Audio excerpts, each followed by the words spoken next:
Baiklah, Assalamualaikum warahmatullahi wabarakatuh. Perkenalkan, nama saya Gina Rahmadani dengan NIM 2201072048. Baiklah, pada video kali ini atau video pertemuan kali ini kita akan bahas tentang kartu bank, habis itu payment point, dan juga bank garansi. Nah, dimana di dalam perbankan atau sebuah media elektronik lainnya, kita sebagai penikmat media elektronik itu juga sudah sering mendengarkan dan menggunakan juga fungsi-fungsi perbankan lainnya. Nah, kita akan masuk kepada kartu bank, di mana kartu bank ini adalah instrumen pembayaran yang diterbitkan oleh pihak bank atau lembaga pembiayaan lainnya atau pihak ketiga yang dapat digunakan untuk alat pembayaran. Di mana kartu bank ini biasa kita gunakan untuk kegiatan sehari-hari atau untuk pembayaran dalam pembelanjaan kita. Di mana tujuan dan fungsi dari bank ini atau kartu bank ini adalah untuk memudahkan transaksi keuangan, baik itu penarikan uang, pembayaran, dan transaksi non tunai lainnya yang kita gunakan. Di mana jenis-jenis dari kartu bank ini adalah yang pertama yaitu kartu ATM, di mana biasanya kita sebagai nasabah atau yang mempunyai tabungan di sebuah bank, biasanya kita diberikan sebuah ATM, di mana ATM ini kita bisa tarik tidak melalui teller, tidak lagi melalui slip penarikan. Kita bisa tarik di ATM terdekat seperti ATM Link atau ATM bank tersebut yang kita bisa tarik di mana saja dan bisa kita gunakan kapan saja.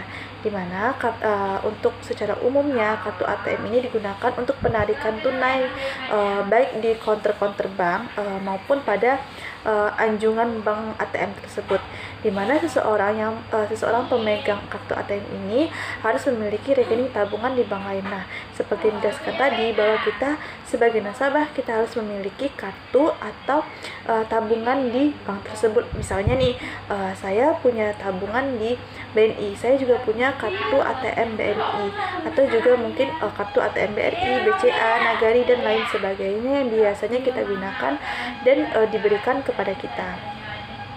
Berikutnya yaitu ada kartu kredit, di mana biasanya kartu kredit ini adalah kartu berupa kartu dengan sistem kredit. Nah, kartu ini biasanya dapat membantu untuk melakukan transaksi di awal dan pembayarannya akan dilakukan di akhir oleh pihak bank. Namun pada akhirnya pengguna atau kita sebagai nasabah akan membayar sebesar nominal yang telah kita keluarkan di awal saat kita menggunakan kartu kredit tadi. Misalnya nih, kita pergi ke sebuah mall atau tempat pembelanjaan yang biasanya itu menggunakan kartu kredit. Biasanya kartu kredit ini akan kita gunakan di awal dan nanti akan diperhitungkan di akhir periode. Tagihannya akan muncul ke si pemilik kartu kredit ini. Nanti akan ada bukti-buktinya berapa saja yang kita keluarkan di kartu kredit ini. Nanti akan muncul berapa tagihan yang akan kita bayar dan akan kita keluarkan setelah kita menggunakan kartu kredit ini. Berikutnya itu ada cash card, di mana cash card ini adalah kartu yang memungkinkan si pemiliknya atau kita sebagai nasabah menarik uang secara tunai di gerai-gerai tertentu selain ATM. Nah, biasanya cash card ini kan kemungkinan fungsinya sama seperti ATM, namun biasanya itu kalau di ATM itu kalau di ATM hanya counter bank yang memiliki atau bekerja sama dengan bank tersebut seperti bank link atau bank lainnya. Nah, kalau cash card ini bisa di selain ATM atau gerai-gerai yang menyediakan untuk penarikan secara tunai. Berikutnya itu ada change card atau kartu yang biasanya digunakan sebagai alat pembayaran transaksi jual beli barang atau jasa, di mana sistem pembayarannya dilakukan oleh si pemegang kartu. Berikutnya yaitu ada kartu debit, di mana kartu debit ini adalah alat pembayaran atau alat pembayaran yang digunakan atau menggunakan kartu yang dapat digunakan untuk melakukan penarikan tunai atau pemindah danaan. Berikutnya ada mekanisme penggunaan kartu bank bervariasi. Nah, mekanisme dari penggunaan kartu bank itu memiliki variasi-variasi tertentu sesuai ketentuan-ketentuan yang telah ditetapkan oleh si pihak ketiga atau pihak bank. Nah, sebagai contoh, kartu kredit penggunanya itu harus membayar nominal yang sudah ditentukan oleh pihak bank setiap awal bulan ke bank yang bersangkutan. Nah, sedangkan kartu ATM, kalau kartu ATM ini si pemegang kartu harus memiliki nomor rekening tabungan atau tabungan di bank dan penarikannya hanya bisa dilakukan bila saldo yang ada di bank tersebut mencukupi atau ada di bank tersebut untuk ditarik. Kalau kartu kredit, walaupun kita tidak punya saldo, kita bisa menggunakannya. Namun kita gunakan ketika kita melakukan pembayaran dan kita akan bayar di akhir. Berikutnya ada payment point, di mana payment point ini adalah penggunaan atau jasa layanan yang diberikan oleh pihak ketiga atau pihak bank kepada kita untuk transaksi pembayaran air, listrik, pulsa, dan lain sebagainya. Dimana secara umum payment point ini adalah pelayanan atau layanan yang disediakan oleh pihak bank atau mitra bisnis atau pihak ketiga untuk memudahkan pembayaran tagihan rutin seperti listrik yang disebutkan tadi, listrik, air, telepon, internet, dan lain-lain sebagainya. Nah, untuk pengertian payment point yang lainnya adalah payment point adalah rekening titipan yang dapat digunakan untuk melakukan transaksi pembayaran suatu tagihan bank atau mitra bisnis lainnya.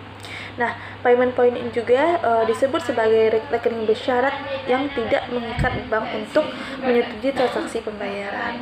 Nah, payment point juga merupakan solusi layanan kerjasama penyelenggara bisnis atau mitra bisnis yang biasanya melayani pembayaran berbagai tagihan rutin, pembelian pulsa, dan lain sebagainya yang telah disepakati di awal.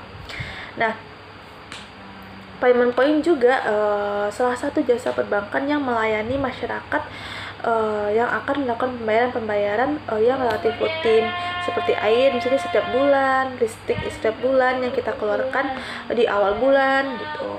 Nah, payment point atau disebut juga sebagai POB atau payment point online bank, di mana payment point ini adalah suatu usaha atau jasa layanan yang secara online sistemnya di mana perbankan ditunjuk sebagai fasilitas atau fasilitator oleh sebuah perusahaan. Nah, tujuan dari payment point ini yaitu yang pertama, memudahkan kita sebagai nasabah untuk melakukan pembayaran rutin listrik, air, pulsa, dan lain sebagainya tagihan yang dilakukan secara online. Berikutnya itu memberikan kemudahan atau memudahkan bagi masyarakat untuk membayar tagihan kapanpun dan dimanapun dan kapan saja. Mempermudah pembayaran tagihan penyediaan jasa, menyediakan layanan kerjasama penyelenggaraan bisnis mitra yang bisa melayani pembayaran berbagai tagihan rutin, pembayaran pulsa, dan lain sebagainya. Nah, dan juga menjadi alternatif pembayaran yang lebih mudah dan cepat dan juga akurat. Menjadi usaha jasa atau layanan secara online sistem di mana perbankan ditunjuk sebagai fasilitator oleh sebuah perusahaan. Nah, berikutnya ada bank garansi, di mana bank garansi adalah satu produk atau layanan perbankan yang memberikan jaminan agar proses bisnisnya dapat berjalan sesuai dengan rencana dengan perjanjian yang berlaku. Di mana pengertian bank garansi secara umum atau detailnya adalah bank garansi adalah bentuk jaminan di bank yang dimanfaatkan untuk mengembangkan bisnisnya, di mana bank garansi juga merupakan salah satu fasilitas atau produk yang ditawarkan oleh pihak bank atau lembaga perbankan atau pihak ketiga sebagai nasabah yang bergerak di bidang bisnis, di mana bank garansi juga membayar atau menjamin pembayaran tertulis dari bank atau permintaan bisnis lainnya atau bidang bisnis lainnya. Berikutnya yaitu ada tujuan dari bank garansi, di mana bank garansi bertujuan agar pihak yang dijamin memiliki atau memenuhi tanggung jawab sesuai dengan kontrak yang telah disediakan atau kontrak yang tanpa menyebabkan kerugian bagi pihak manapun. Bank garansi juga bertujuan untuk memastikan bahwa nasabah dapat menjalankan bisnisnya yang dikelola dengan lancar dan sukses untuk kelancaran bisnisnya. Nah, bank garansi juga bertujuan untuk memperlancar lalu lintas barang dan jasa, meringankan cash flow, atau terhindar dari risiko-risiko yang tidak diinginkan. Nah, fungsi bank garansi, di mana bank garansi berfungsi sebagai jaminan bagi nasabah yang memiliki utang kepada utang piutang yang kemungkinan memberikan risiko tertentu. Bank garansi juga berfungsi sebagai pembayaran uang muka bagi pekerja. Nah, bank garansi juga berfungsi sebagai agunan atau pembayaran yang diserahkan kepada pihak yang menerima agungan seandainya pihak yang dijamin atau tidak bisa menyediakan tanggung jawabnya secara efisien. Nah, bank garansi juga menjamin bahwa kualitas kerja sesuai dengan kontrak yang telah disetujui. Nah, bank garansi juga berfungsi sebagai pelaksana yang merupakan salah satu jasa yang diberikan oleh bank, atau di mana bank memberikan jaminan kepada penerima jaminan. Baiklah, sekian video pada pertemuan kali ini. Saya sudahi dengan Assalamualaikum warahmatullahi wabarakatuh.